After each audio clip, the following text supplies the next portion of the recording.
Hello everyone, আজ আমি করব গেট রেডি উইথ মি। তো আমার সাথে সাথে সম্পূর্ণ ভিডিওটা আপনারাও দেখে যাবেন। তো ভিডিও করার জন্য প্রথমেই আমি মার আলমারি থেকে এই যে শাড়িটা চয়েস করে নেব এক্ষুনি। তো ভাবলাম আজকে এই শাড়িটাই পরবো, অনেক দিন পরা হয় না। তো চলেন শাড়িটা বের করে নিই। এই যে আমি শাড়ি আর ব্লাউজটা এক্ষুনি বের করে নিব। এই যে বলতে বলতে আমার শাড়ি আর ব্লাউজটা বের হয়েও গিয়েছে। শাড়ি ব্লাউজের সাথে চুড়িটাও আমি বের করে নিয়েছি। তো মাস্ট পরাই লাগবে শাড়ির সাথে চুড়ি। তো চলেন আমি শাড়িটা পরে আসি। তো বলতে বলতে আমার শাড়ি পরে আমি হাজির হয়ে গিয়েছি। তো চলেন আসল কাজটাই শুরু করি। শাড়ি যখন পরেছি অবশ্যই একটু সাজুগুজু করব, এটাই স্বাভাবিক। তো প্রথমেই আমি চুলটা আঁচড়ে নিচ্ছিলাম। তারপরে এই যে চুলটা পনিটেল করে করে বেঁধে নেব।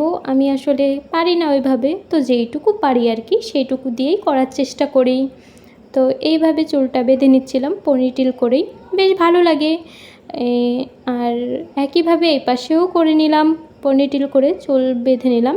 তো এইভাবেই থাকবে, চুলটা ছাড়াই রাখবো। দেখে তো বুঝতেই পারছেন আমি কতটা ব্যস্ত। আসলে আমার ক্যামেরাম্যানরা আমাকে তাড়াতাড়ি করতে বলছিল এই জন্য। তো বেশি মেকআপ করব না, জাস্ট ফেস পাউডারটা লাগাবো। আর আমি সাধারণত বেশি একটা মেকআপ করিও না। এই যে এই ফেস পাউডারটা আমি একটু লাগিয়ে নিয়েছিলাম যাতে না ঘামি, এই জন্যই। আর সিম্পল থাকাই ভালো। আর এই যে রেড লিপস্টিকটাও লাগাবো। আর আমি বেশি গাঢ় করে লিপস্টিক পরতেও পছন্দ করি না, হালকা করেই লাগাচ্ছিলাম। তো এই যে আমি কিন্তু একদম রেড লিপস্টিক লাগিয়েছিলাম, বুঝলাম না কেন পিঙ্ক পিঙ্ক দেখাচ্ছিল। আর এইদিকে আমি এই দুলটাও পরে নিচ্ছি।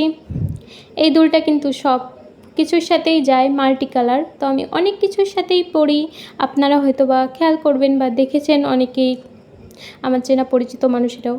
তো অনেক কিছুর সাথেই ম্যাচিং করে পরি। আর এই টিপটাও পরে নিলাম, কালো টিপ, সব কিছুর সাথেই মানায় আর আমার ভালোও লাগে।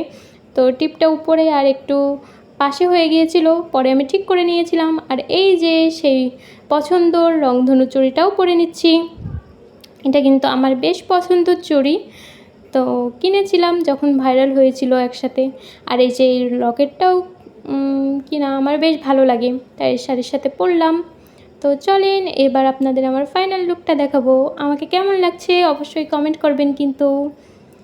তো বেশি মেকআপ করিনি, তো আমার কাছে মনে হয় সিম্পল লুকটাই ভালো, নিজের ফেস অতিরিক্ত মেকআপ না করাটাই বেটার। তো এই যে আমার ফাইনাল লুক নিয়ে হাজির হলাম। আমার শাড়ি পরাটা কেমন হয়েছে আর আমাকে দেখতে কেমন লাগছে অবশ্যই কমেন্ট করবেন। আর আপনারা যদি এরকম ভিডিও দেখতে পছন্দ করেন অবশ্যই কমেন্ট করেন, আমি এরকম ভিডিও নিয়ে আসবো আবারও। তো যাই হোক, সবশেষে আমাকে জানাতে কিন্তু ভুলবেন না আমাকে কেমন লাগছে দেখতে। তো আমার পরবর্তী ভিডিও দেখার জন্য অপেক্ষায় থাকুন। ততক্ষণ সবাই ভালো থাকুন, সুস্থ থাকুন, টাটা।